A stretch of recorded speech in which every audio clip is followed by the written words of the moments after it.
95% बच्चे and parents करते हैं ये गलती। एग्जाम को पास करना है, टॉप जाना है, सिलेक्शन लेना है, स्कूल चाहिए, लेकिन एग्जाम को समझना नहीं है। एग्जाम की हर एक चीज समझे बगैर अगर अपन सिर्फ सपने देखते रहेंगे तो पूरे नहीं होंगे। ऑब्वियस बात है। तो अब जरूरी क्या है कि हमें किसी भी एग्जाम को पास करना है तो उसकी एकदम बेसिक जानकारी से लेकर एकदम एडवांस लेवल की जानकारी हमारे पास होनी चाहिए। मैं आज बात करूंगा यूपी सैनिक स्कूल एंट्रेंस एग्जाम 2027-28। अगर आप यूपी डोमिसाइल के स्टूडेंट हैं, यानी आपका मूल निवास और आपके फादर मदर का मूल निवास या डोमिसाइल या आवासीय प्रमाण पत्र रेजिडेंस सर्टिफिकेट जो है यूपी का है, तो ये वीडियो सिर्फ आपके लिए कंप्लीट जानकारी देंगे इसमें। आपको वीडियो अच्छा लगे तो लाइक शेयर जरूर करिएगा। चलिए बात करते हैं हम लोग कि सर सिलेक्शन कैसे होगा। देखिए सिलेक्शन कैसे होगा, आज मैं बात करूंगा सिर्फ प्रोसेस की। इससे पहले हमने बता रखा है एक वीडियो में कि तैयारी कैसे करें, उसमें बहुत बेहतरीन स्टेप्स बता रखे हैं, उन वीडियो को जरूर जाके देखिएगा। मैं बात करूं कि सर सिलेक्शंस के लिए हमें फॉर्म भरने से लेकर के फीस जमा कराने तक की जो प्रोसेस है वो समझनी है। तो आइए वन टू वन बात करेंगे। सबसे पहली चीज कि सर एप्लीकेशन फॉर्म, जरूर ध्यान रखें कि जो एप्लीकेशन फॉर्म है सबसे पहले वो हमें भरना होता है। सर एप्लीकेशन फॉर्म कब आता है? एप्लीकेशन फॉर्म सितंबर में आ जाएगा। और फॉर्म बहुत ध्यान से भरना है। अपनी रिजर्वेशन यानी अपनी कैटेगरी का ध्यान रखना है, क्लास का ध्यान रखना है, डेट ऑफ बर्थ का ध्यान रखना है। और while filling the form fill करते हुए हमें बच्चे का नाम, फादर नाम, यानी जो भी क्रेडेंशियल्स हैं उनको बहुत सही ढंग से और वेरीफाई करके डालना है। एक बार आपने फॉर्म सबमिट कर दिया और वो डेट चली गई लास्ट सबमिशन की, तब आप उसमें कोई भी जानकारी अपडेट नहीं कर पाएंगे। कई सारा नंबर जो बच्चों का, पेरेंट्स का है, फॉर्म सबमिट हो गया, पेपर होने के बाद उनको याद आता है कि वो एक मिस्टेक हो गई थी। क्या सर क्या तरीका है? क्या आप हमें हेल्प कर पाएँगे? देखिए, हम लोग सिर्फ़ आप तक जानकारी पहुँचाने का और ऑथेंटिफाइड जानकारी पहुँचाने का काम करते हैं। We are not authorized person कि हम बाद में उसको चेंज करा पाएँगे। तो ज़रूरी है बहुत ज़िम्मेदारी से फॉर्म को भरें और एक्सपर्ट्स की ज़रूर हेल्प लें। अच्छा, आपकी इस चीज़ को सही करने के लिए मैं एक बहुत ही बेहतरीन वीडियो डेवलप करूँगा, how to fill the application form. पूरे स्टेप को वन टाइम यहाँ डेमो देके समझाऊँगा। तो फॉर्म 100% सही हो पाएगा। ज़रूर से आप चैनल को सब्सक्राइब रखिएगा, याद रखिए इस बात को। अगली इंपॉर्टेंट चीज़, सर फॉर्म भर दिया, तो फिर अब रिटन एग्ज़ाम होगा। अब ये एग्ज़ाम कब होगा? सर ये एग्ज़ाम दिसंबर में होगा। दिसंबर के लगभग लास्ट वीक में पेपर होता है। पेपर कहाँ होता है? जहाँ आपका रेज़िडेंस है उसके आस-पास में पेपर हो जाएगा। अच्छा, अगर आप दूसरे स्टेट्स में रहे हैं, तो हो सकता है आपको ट्रैवल करना पड़े, क्योंकि लिमिटेड सेंटर्स हैं और सेंटर्स यूपी के अंदर ही होंगे। तो वो भी आपको अरेंजमेंट रखना है कि दिसंबर के सेकंड लास्ट या लास्ट वीक तक अपना पूरा प्लानिंग रखें। वैसे टेंटेटिवली डेट अपने पहले डिक्लेयर हो जाती है तो हम आपको इन्फॉर्म कर देंगे कि डेट कौन-सी है और किस ढंग से आपको अपना रिजर्वेशन करवाना है। रिटन एग्ज़ाम जो होगा वो 200 मार्क्स का होगा, 200 नंबर का क्लास 6 क्लास 9th का। और इसके अंदर भी 4 बेसिक सब्जेक्ट होते हैं, maths, reasoning, English and GK. इनकी तैयारी बढ़िया ढंग से करिए, रिटन एग्जाम पास करिए। जैसे रिटन एग्जाम पास करेंगे फिर एक इंटरव्यू कंडक्ट होता है। इंटरव्यू कब होता है? फेब में होता है, फरवरी के अंदर इंटरव्यू होता है। इंटरव्यू बड़ा ही डिफरेंट होता है।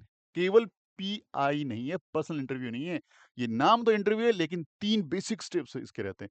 पहला, आपका एक रिटन एग्जाम होता है जिसमें 3 से 4 क्वेश्चन या 5 क्वेश्चन आपको मिल सकते हैं जो मैथमेटिक्स या इंग्लिश के हो सकते हैं। बेसिकली मैथ्स के क्वेश्चन पूछे जाते हैं, तो मैथ्स को तो स्ट्रॉन्ग करना बहुत जरूरी है। मैथ्स को तो घोट के पी जाना है आपको। एकदम बढ़िया ढंग से मैथ्स का फाउंडेशन होना चाहिए। 2 बड़े फायदे। पहला, जो 200 नंबर का पेपर होना है उसमें 75 नंबर का केवल मैथमेटिक्स है और मैथमेटिक्स का लेवल भाई साहब बहुत अच्छा है। अगर आपको मैथ स्ट्रॉन्ग करना है तो फाउंडेशन कर लो। फाउंडेशन के लिए चार्जेस ज्यादा पे नहीं करने।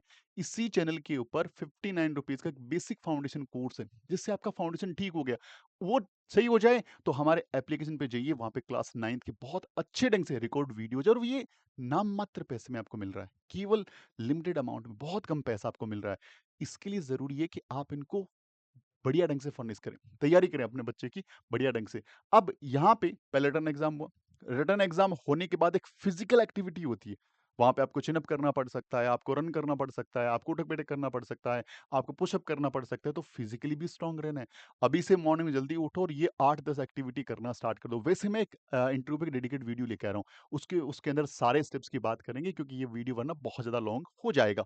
तो उसके बाद होता है पीआई, पर्सनल इंटरव्यू। 3 स्टेप, तीनों में बढ़िया परफॉर्म करते हो तो 100 मार्क्स में आपके मार्क्स इवेलुएट होते हैं और वो नंबर ऐड हो जाते हैं रिटर्न एग्जाम में। रिटर्न प्लस इंटरव्यू में जो बच्चे टॉप करते हैं, फिर उनका फाइनल रिजल्ट आता है। और फाइनल रिजल्ट आने के बाद जो बच्चे फाइनली सिलेक्ट हो जाते हैं, उन बच्चों का होता है इंटर मेडिकल। अब मेडिकल में कई सारे बच्चे मेडिकली अनफिट भी हो जाते हैं। अच्छा, मेडिकल अलग से नहीं, वो इंटरव्यू का पार्ट ही मान लो आप। ये इसी के अंदर है, सॉरी। ये मेडिकल इंटरव्यू दोनों का साथ ही रहता है यूपी सैनिक स्कूल के लिए। यानी वो जो फिजिकल टेस्ट ले रहे हैं, वही वो मेडिकली मान लेते हैं। और यहाँ पे अब आपका इन दोनों का रिजल्ट आया। रिजल्ट कैसा है? Final result. अच्छा, फाइनल रिजल्ट कब आता है? वो आ जाता है आपका मार्च में। यानी इनके डेट्स लगभग सेम है, लगभग फिक्स्ड है। पिछली बार भी यही पैटर्न रहा था, उससे पिछली बार यही पैटर्न रहा था। थोड़े मोटे डेट्स आगे पीछे थे, लेकिन ध्यान रखें दिसंबर, फेब एंड मार्च, यानी बहुत कम टाइम स्पेन के अंदर सारी एक्टिविटीज यहाँ हो जाती है। यहाँ पे पहले फर्स्ट लिस्ट आती है मेरिट की, और वहां पे जितने बच्चे उनको रिक्वायर्ड है उतने बच्चों को बुलाते हैं। अगर वहां से कोई बच्चा रिपोर्ट नहीं करता है तो सेकंड लिस्ट जारी करते हैं, थर्ड लिस्ट भी जारी करते हैं, डिपेंड्स ऑन कि वहां पे वैकेंसी अवेलेबल है या नहीं है। अब उसके बाद आपको जाना होता है फाइनल रिपोर्ट करने के लिए, और फाइनली आपका एडमिशन हो जाता है। और बेसिकली 2 स्कूल हैं, आपको पता ही है, गोरखपुर में और लखनऊ के अंदर। अब आपने जो भी स्कूल अपने फॉर्म भरते हुए जो प्रेफ़रेंस में ऊपर रखी है, अगर आपके नंबर अच्छे हैं, तो वो स्कूल मिलेगी। अगर आपके नंबर थोड़े से कम अच्छे हैं, तो आपको सेकंड वाली स्कूल मिलेगी। तो आपको इस एग्ज़ाम को पास करना है, तो ये सारे स्टेप जानना, और ये सारे स्टेप से भी ज़्यादा इम्पोर्टेंट जो चीज़ है, वो है अभी से तैयारी स्टार्ट करना। क्योंकि एग्ज़ाम का अगर आप पैटर्न देखेंगे, और मैं तो बोलूँगा एक जाइए, एक पीवाईक्यू देखिए। पिछले साल के पेपर्स देखिए। अगर पेपर नहीं है, प्ले स्टोर से द गुरुकुल इंस्टीट्यूट का ऐप डाउनलोड करो, और वहां पे फ्री स्टडी मटेरियल में यूपी सैनिक स्कूल का फोल्डर सर्च करो। वहां पे पिछले साल वाला पेपर हमने अपलोड कर रखा है, विद आंसर की भी है। तो वो जाकर एक बार देख लो। अब आपको एग्जैक्टली पिक्चर क्लियर हो जाएगी कि आपको कितनी और कैसे और किस शिद्दत से तैयारी करने की जरूरत है। और अगर आप तैयारी शुरू नहीं करते टाइमली, तो बाद में सिर्फ अपन 2 स्टेप तो बहुत बढ़िया कर पाएंगे, यहाँ तक वाले इधर वाले स्टेप्स में हमारा कोई नंबर ही नहीं आएगा, क्योंकि कंपटीशन तो डेफिनेटली बहुत ही अच्छे लेवल का है।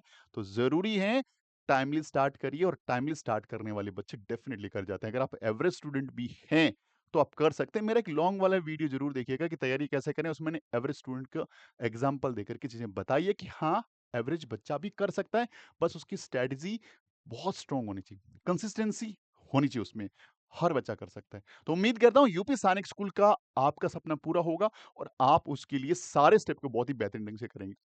अगर आप यूपी सैनिक स्कूल की तैयारी करना चाह रहे हैं, डैशबोर्ड नंबर अवेलेबल है। बस एक मैसेज डाल दीजिए, यूपी सैनिक स्कूल की तैयारी। हमारी टीम बताएगी कैसे बैच को एनरोल करना है, और आपके लिए रिकॉर्डेड और लाइव सेशंस दोनों अवेलेबल है। मिलते हैं अगली वीडियो में, तब तक अपना ख्याल रखिए। जय हिंद, जय भारत, वंदे मातरम।